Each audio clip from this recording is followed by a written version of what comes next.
The Uniform Commercial Code. Whether you're sovereign or whether you're not, you're dealing in commerce. And when you're dealing in commerce, there's an agreement, a uniform agreement in this country, not this nation, this country, that has a standard that protects people in their contracting, because you have the right to contract. Even in the treaty, you have the right to trade. You have the right to trade being without interference from any other third party, okay? You have the right to trade under your own terms and conditions, all right? Now, when you waive that right, and they don't tell you that you have waived the right, they're exercising their rights under the Uniform Commercial Code. And you're not. So go and look up the Uniform Commercial Code and look up those sections that apply to reserving your rights. I would tell you what those sections are tonight, but for me to just tell you does not help you. It only helps you if you go look it up and you see it for yourself. Am I right, Fami Arasante? Because they did that, and now they understand how to sign documents, not just because I gave some instruction on certain things. They've seen the verbiage in those books, and they've seen how it applies and how it has been used in the Supreme Court cases and all the treaty law that applies to these things. It's much better for you to go find it for yourself. So that's why I just give you that right there. The other part is this.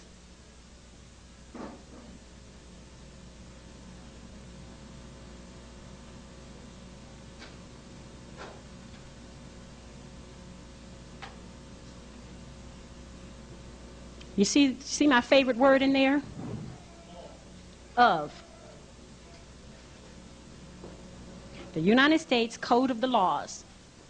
The United States Code of the Laws is the code that's used by all of the United States district courts and federal court. This is what they use. So if you go into federal court, you must cite the United States Code that applies to the violations that are made against you.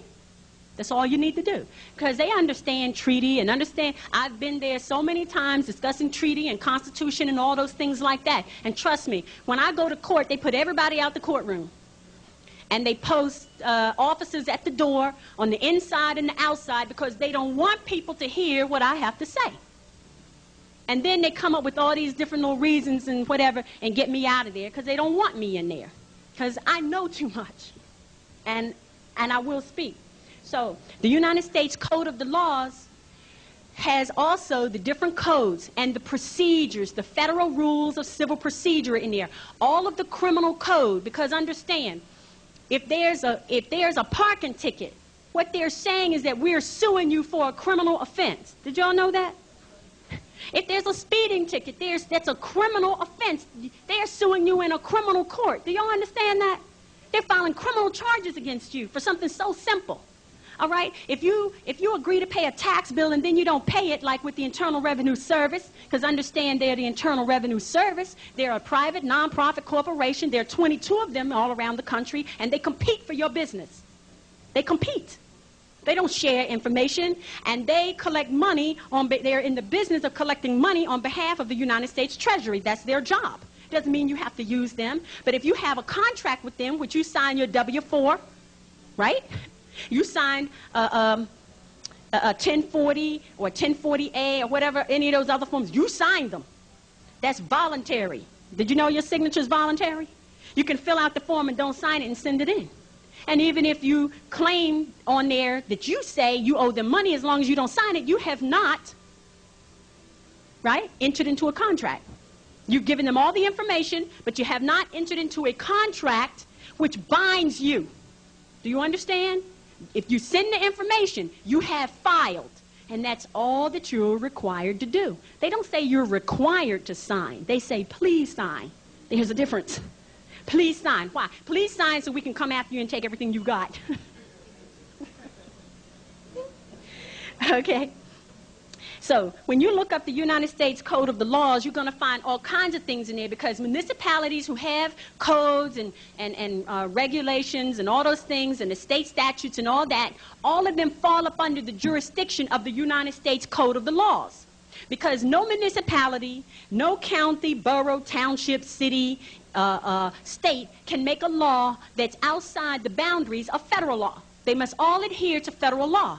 But if you agree, if they come up with a policy and you agree and enter into a contract to participate and be a part of that policy, then when you try to go to the federal court for protection, the federal court, they're not going to tell you in words they'll dismiss the case, but the reason they're dismissing the cases is because somewhere along the line you signed a contract that behind your back has been produced and put into the court record. And what I always tell people to do is to go down to the file room and get a copy of the docket sheet and get a copy of your file of everything that's ever been put on the record concerning you. And then you go back and correct those things and say, produce the contract or take it out the file. You have to file your paperwork, your motion to the court, and say that these things were filed in violation of whatever code applies, of whatever UCC paragraph that applies. These things are in violation of UCC ... United States Code ... You petition the court to have them removed from your record. Do y'all understand how simple this is? Not hard. This is not rocket science. This is what it takes is your perseverance to follow through the steps and get this thing done. Because if you don't do it, certainly it's going to remain on your record. And guess what? No matter how long you live, you can always they always go back and trace something on your record back to you. I don't care if you correct your name or anything like that, which I tell people, even when you correct your name, what we have people stop using your Social Security number as a trade number.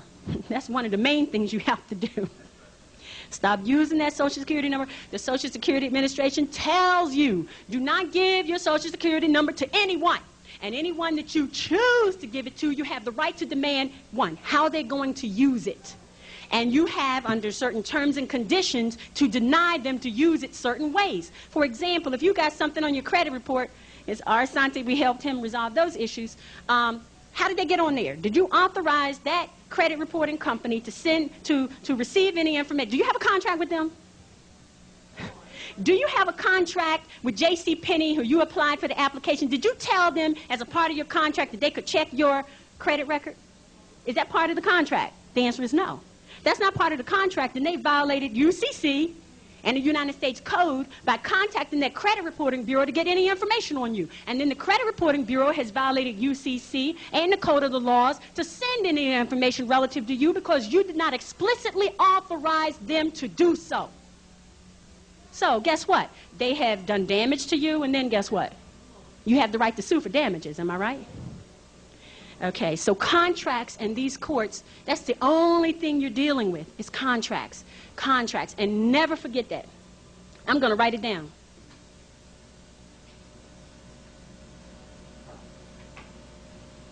Because I'm ready to close and open the floor for questions, and I just want to leave you with that word, contracts, and remember how to exist in contracts.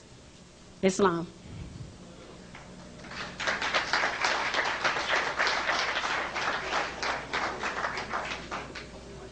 Yes, brother. Okay.